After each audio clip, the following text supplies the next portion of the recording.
How to unblock a chakra using chakra breathing. First, we're going to talk about the theory behind it, then we're going to go through the breathing technique. So, we have hundreds of chakras around the energy body. If we're going to define a chakra, we'd call it an energy pump because they all have that function. They draw in golden energy from the outside and they pump it around the body because every cell of the material body needs a constant supply of golden energy. We can go into the reasons why in another video if you like. But chakras have multiple roles and they tend to be specialized for certain things. Today we're going to talk about the 5 emotion chakras: the root, the sacral, the solar plexus, the heart and the throat chakra. All these sit on the spinal column. Their second role, if you like, is emotion regulators. They're important in regulating the emotional cycle. When we think about a trigger of some sort, it activates the production of emotional energy. That energy circulates around the energy body until it finds the chakra that it's coded for. Then that chakra activates the emotional response in the material body, which involves the limbic system and the endocrine systems. Now, when an emotion is a negative one, the corresponding emotional energy is very low frequency, so it's thick and viscous and gets stuck around the energy body. The chakras are the first place that it gets stuck. So why does that matter? Well, when we have a chakra blockage, it inflates emotional reactions, so it makes the problem 2 or 3 times as bad. It also gives us an imbalance in our personality. To understand this, we need to understand the concept of energy psychology. This is a link between our chakras and our personality in the psychology. In brief, emotion chakras regulate a different set of characteristics in the personality. The throat chakra regulates the communication of self-expression.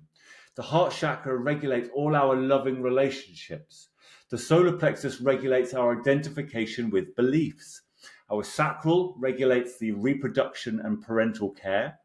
And our root chakra governs anything to do with our safety, security, and survival. Now, I haven't got any more time to talk about that for now, but let me know if you want me to do a whole video on energy psychology. So when we have a blockage, it causes inflated emotional reactions, it imbalances in our personalities, and it can cause disease or ill health in the material body as well. So let's go into the breathing technique to unblock a chakra. Each chakra has an opening that comes out of the front and one that comes out of the back. Apart from the root chakra, which just has one opening facing downwards out of the base of the spine. With chakra breathing, it's like breathing in and out of a chakra opening, one after the other in turn. You use the same breathing rhythm as the yogic breathing, but you add a visualization. So let's start by using the heart chakra as an example.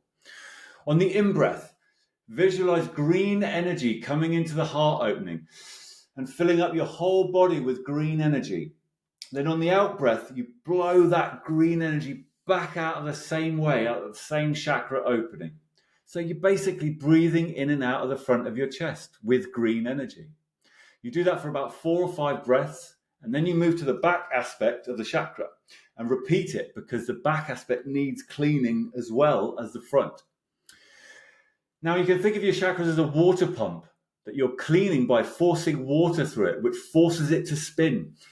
You know, it's the same here, except you're forcing green energy through it. By the way, we use green energy because that's the frequency of energy that the heart chakra processes.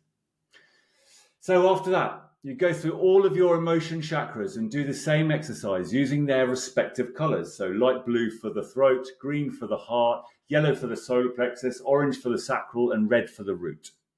What you might find is that each one might feel a little different.